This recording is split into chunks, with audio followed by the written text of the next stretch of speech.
अंग्रेजी के सबसे महत्वपूर्ण 20 वर्ब्स इन इंग्लिश। क्या आप इन सभी शब्दों के इंग्लिश मीनिंग जानते हैं? जैसे करना, शुरू करना, कहीं से निकलना, उतारना, कुछ करते रहना, समय बिताना, हटा देना, जमा करना। इसके लिए कई सारे अलग अलग शब्द हैं जो विद एग्जांपल्स इन इंग्लिश इस वीडियो में सीखेंगे।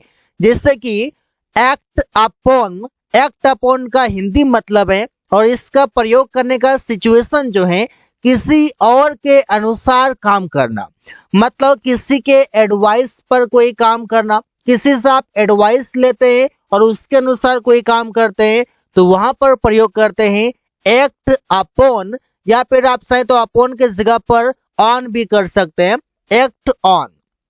मैं तुम्हारे सलाह के अनुसार काम किया, आई एक्टेड अपॉन तुम्हारे सलाह, your advice, I acted upon your advice, मैं तुम्हारे सलाह के अनुसार काम किया।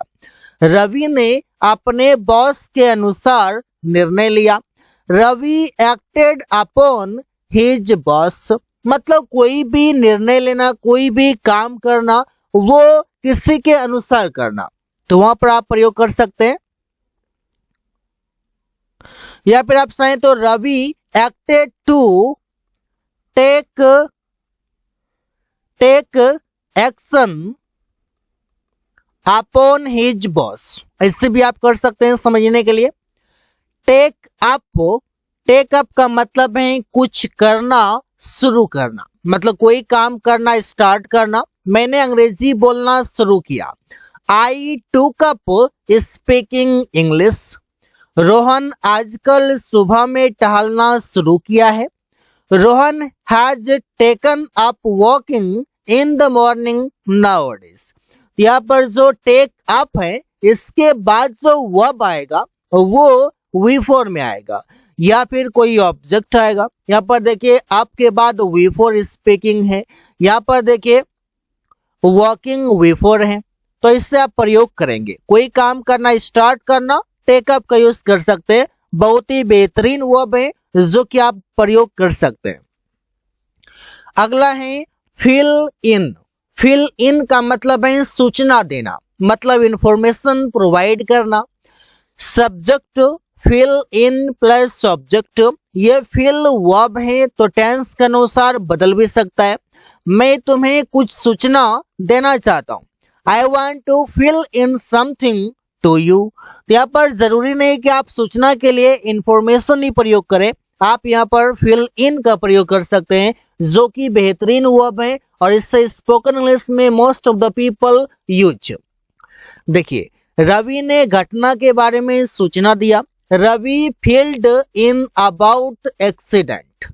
अबाउट एक्सीडेंट मतलब घटना के बारे में, रवि फील्ड इन, रवि ने सूचना दिया। तो कोई भी सूचना देना वहां पर फिल इन का प्रयोग करते हैं और टेंस के अनुसार फिल बदल जाएगा।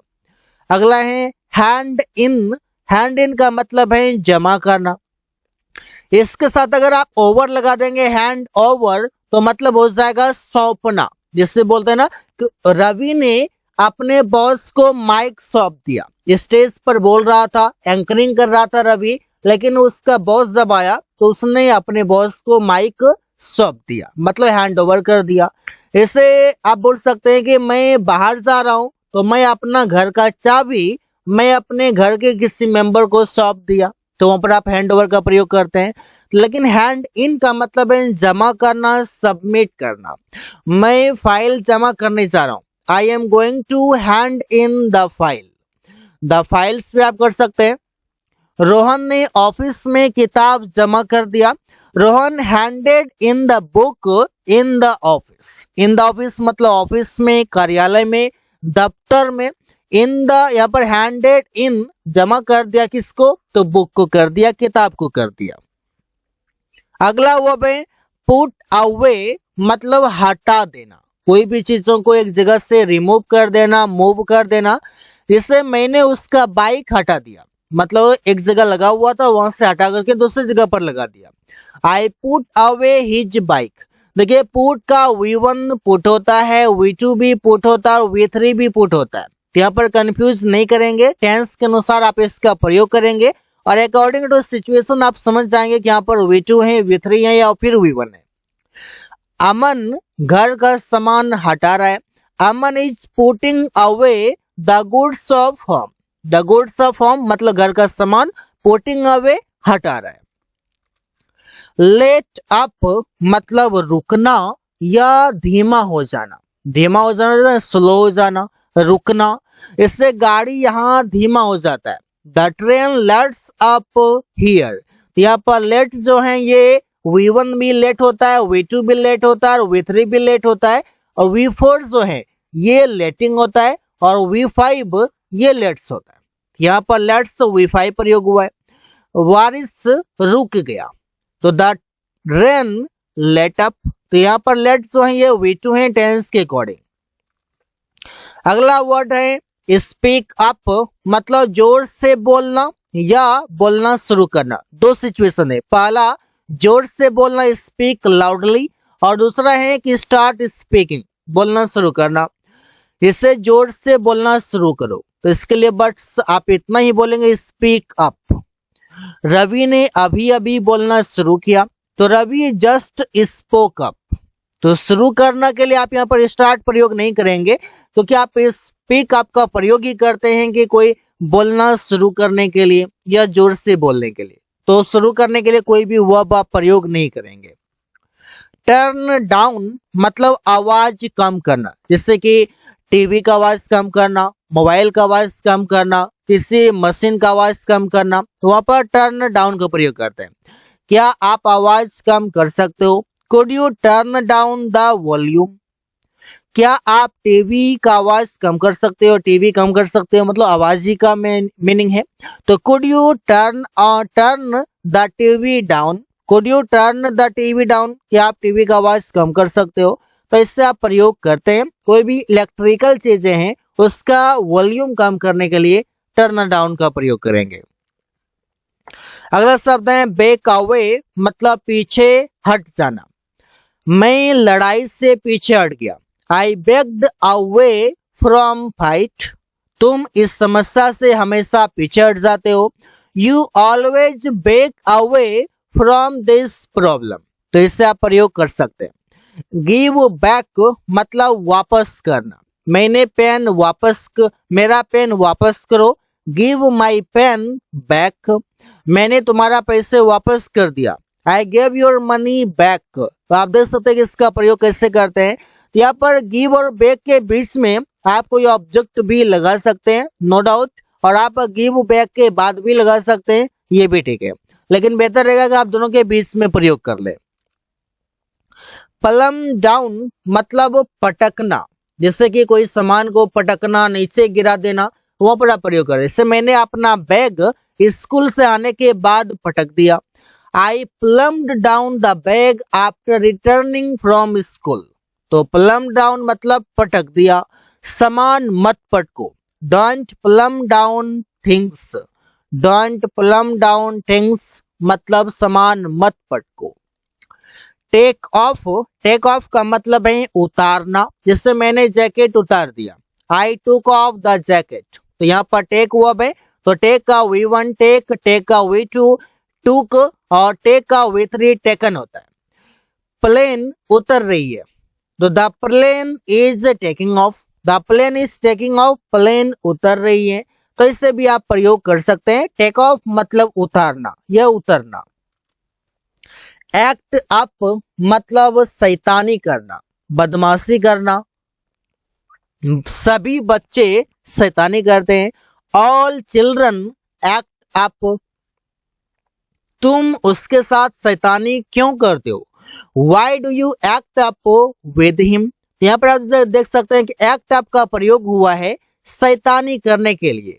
और यहाँ पर एक्ट का जो V1 है एक्ट होता है, V2 एक्टेड होता है, V3 भी एक्टेड होता है। इस तरीके से आप रन इनटू किसी से बाय चांस मिल जाना, अचानक मिल जाना, मतलब प्लानिंग पॉलिसी नहीं होना, बाय चांस मिल जाना। मैं बाय चांस उससे बाजार में मिला। I run into him in the market. तुम उससे मैदान में मिला, मतलब बाय चांस मिल गया। तो you run into him in the ground, run V1, run V2 और अगेन रन V3 होता है। रन आउट ऑफ का मतलब है खत्म होना, इससे पैसे खत्म होना, कोई सामान खत्म हो जाना, वहां पर आप प्रयोग करते हैं। मेरा पैसा खत्म हो गया है, I have run out of money. Suman का कलम खत्म हो गया, Suman run out of pen. यहाँ पर रन V1 है तो टेंस के अनुसार ये बदल जाएगा। अगला शब्द है कीप अप, मतलब कुछ करते रहना, वो अंग्रेजी बोलते रहा। He kept up speaking English, कोई चीज करते रहना। यहाँ पर आप कीप अप का प्रयोग किए हैं, यहाँ पर आप चाहें तो कीप ऑन भी लगा सकते हैं, दोनों का मीनिंग सिमिलर रहेगा।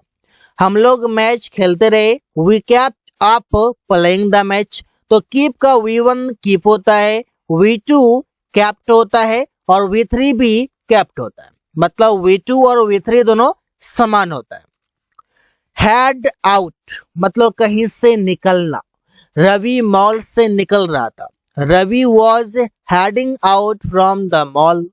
हम लोग स्कूल से निकल रहे हैं तो we are heading out from school. यहाँ पर सेंटेंस टेंस के अनुसार बनाया गया है। You are getting it very easily because it is very simple to understand it. Hang out मतलब किसी के साथ समय बिताना, जैसे मैं रवि के साथ रह रहा हूँ, समय बिता रहा हूँ। I am hanging out with Ravi.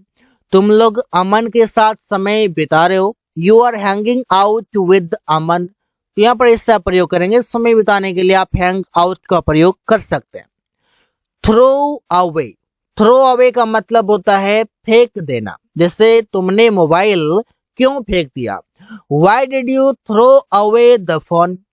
Ravi ने रात का खाना फेंक दिया, Ravi threw away the dinner. तो यहाँ पर देखिए थ्रो का V2 यहाँ पर थ्रू आ गया है टेंस के अनुसार।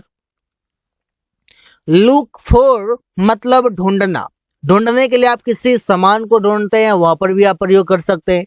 आप किसी पर्सन को ढूंढते हैं, वहां पर भी आप प्रयोग कर सकते हैं।